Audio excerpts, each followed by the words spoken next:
कमल संस्था तत्र जय पुंज वर्णाकर कीर्तिदेष्टा भीति उमाम्बुजाक्षय मणिमय मुकुटाढ्यालंकृता कल्पजालयी सकल भुवन माता संततम श्री श्रीयेन शांताकारं भुजगशयनं पद्मनाभं सुरेशं विश्वाधारं गगनसदृशं मेघवर्णं शुभांगं लक्ष्मीकान्तं कमलनयनं योगिहृदयान्नगम्यं वंदे विष्णुर्भवभयहरं सर्वलोकैकनाथं। समस्या है कि अकाल मृत्यु में लाभ है कि हानि। तो लाभ भी है और हानि भी है। लाभ तब है जब मृतक नारायण की आराधना में लगा रहे। एक ऐसा देव है जो कि अच्छे बुरे कर्म को समझ करके लाभ ही दे देता है। अब कलिकाल में तो भक्त के लिए भगवान, अगर भक्त एक पग चलता है तो 60 पग दौड़ते हैं उसके लिए। एक कलिकाल की महिमा है, क्योंकि नारायण नाम ही से प्रसन्न हो जाते हैं।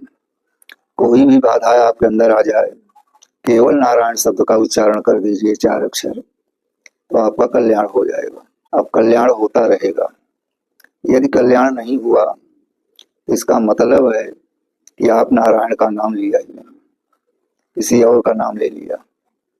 संसार में अगर ये जीव आया है तो यहाँ वो समुद्र में रह करके, जगत रूपी समुद्र में रह करके गोता लगाता है, और जो गोता लगाने से बचता है वही भजन करता है। तो भजन का अर्थ है नारायण का नाम लेना, उन्हीं का ध्यान करना। जब व्यक्ति अब साधक नारायण के भक्ति में लग जाता है तो चाहे उसको दुख पड़े चाहे सुख पड़े, वो सब लाभ ही लाभ में जाता है। जैसे पिता के साथ अगर बेटा गलत करता है तो क्रोध तो होता है, लेकिन बाद में वो पश्चाताप भी करता है कि हमने अपने लड़के को क्यों मार दिया, क्यों गाली दे दिया, है तो अपने लड़का। उसी प्रकार से नारायण भी कहते हैं कि जो मेरा भक्त है वो हमारा है, और हमारा ही नहीं है बल्कि हमसे बढ़कर के भी है। नारायण की भक्ति बढ़कर के होती है। तो भक्ति जो है नारायण की, अल्प मृत्यु हो चाहे आत्मसमर्पण की मृत्यु हो, चाहे किसी के द्वारा जीव की हत्या की जाए, ये गति है। इसमें न लाभ है न हानि है। यदि जीव पूर्व जन्म में किसी की गति किया है गलत, तो उसकी भी गति गलत इस जन्म में होता है। इस जन्म में पूर्व जन्म के गतियों को भोगने के लिए ही आया जाता है। ये भोगपुरी है। इसे जगत संसार को देखते हुए हम भोगपुरी में निवास करते हैं, और जब हम सत्संग करके संतों के माध्यम में रह करके भक्ति का निरूपण करते हैं तो हम अपने शरीर को देखते हैं। और जब शरीर को देखते हैं तो शरीर है क्या?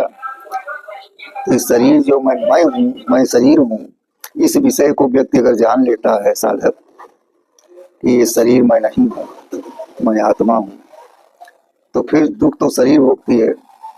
हत्या करता है जीव, तो हत्या करने पर शरीर की हत्या होती है, आत्मा की हत्या नहीं होती। एक तत्व ज्ञान की बात है। आत्मा कभी मरती नहीं है, और आत्मा ही परमात्मा है। परमात्मा की शक्ति अद्वितीय है।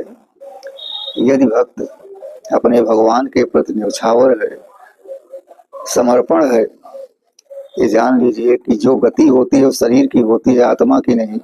और जो कर्म अच्छा होता है वो पुनर्जन्म के लिए शुभ और लाभदायक ही होता है।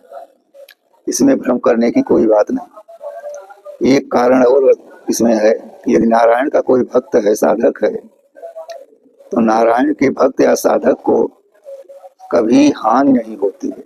शरीर अगर रुग्ण हो गई है, वो असह्य नहीं होता, असह्य नहीं बल्कि वो सहने योग्य रहेगा। लेकिन पूर्व जन्म के कारण उसे रोग तो भोगना पड़ेगा, कष्ट तो झेलना ही पड़ेगा। लेकिन वो कष्ट उसी ढंग का होगा कि जब वो ठीक हो जाएगा तो उसे निश्चित हो जाएगा कि हमने भगवान की आराधना में लगे रहे, उनके माध्यम से हमें ये गति मिली, और उन्हीं के माध्यम से इस गति से हम मुक्ति पा गए। जीव हमेशा सोचता है कि हम मुक्ति की ओर बढ़ें। अब मुक्ति का बस एक ही मार्ग है, केवल नारायण की भक्ति। नारायण नाम ही में 4 पदार्थ मिल जाते हैं, धर्म, अर्थ, काम, मोक्ष। तो फिर भ्रम करने की क्या बात है?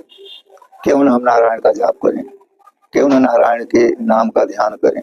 नारायण शब्द एक महान अद्वितीय शब्द है। ये चार अक्षर, चार पदार्थ हैं, इसलिए भ्रम करने की जरूरत नहीं है।